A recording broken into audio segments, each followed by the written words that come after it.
Hello everyone. So this is the solution video to the yesterday's question which was posted on my channel. So before starting the solution video, I would like to mention Anand Godbole, who has given the correct answer for this question. So congratulations brother for the correct answer. And now we go ahead with the solution video. So let's go through the question once. So a 34-year-old man is admitted with worsening weakness in both the legs. Over the course of 3 days, he has found it increasingly difficult to walk upstairs. In the last 12 hours, he complains of feeling mildly breathless. The referring physician finds weakness in all four limbs and cannot elicit reflexes. He can find no sensory symptoms. So which diagnosis is most likely in this case?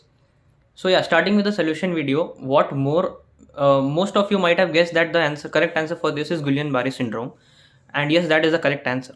So what more important is why we are ruling out other options. So that approach would be a better one. So we would get concepts of four other conditions in this question. So other conditions are inflammatory myopathy. Why is this not inflammatory myopathy? Because in inflammatory myopathy you would find intact reflexes. And why is this not myasthenia gravis? A patient of myasthenia gravis would not usually present in a course of 3 days. It's a very acute, this condition is very acute. I mean, GBS is very acute, but myasthenia gravis would usually be slowly progressive, and the patient also has fatigability along with weakness. Fatigability and weakness are two different things. So, this can't be myasthenia gravis. Peripheral neuropathy.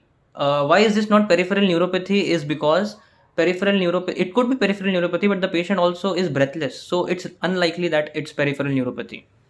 Why is this not a spinal stroke? It's not spinal stroke because a stroke would usually be very abrupt in onset. So this can't be a spinal stroke because firstly it is progressive, and it's not abrupt in onset. So the patient has a course of 3 days, so it's not abrupt, so it can't be a spinal stroke. So we are left with Guillain-Barré syndrome. Yeah.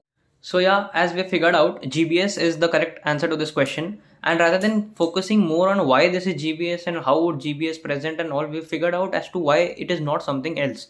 So rather than focusing on the concept of only one question, one topic, we've focused on concepts of other four topics. So I feel that is a better approach. But in case if you feel this is not a good approach, you all can let me know in the comments and we can change accordingly anytime. So thank you. Please share, subscribe and like this channel, and be in touch with this channel for other case scenarios. You'll surely love it. Thank you.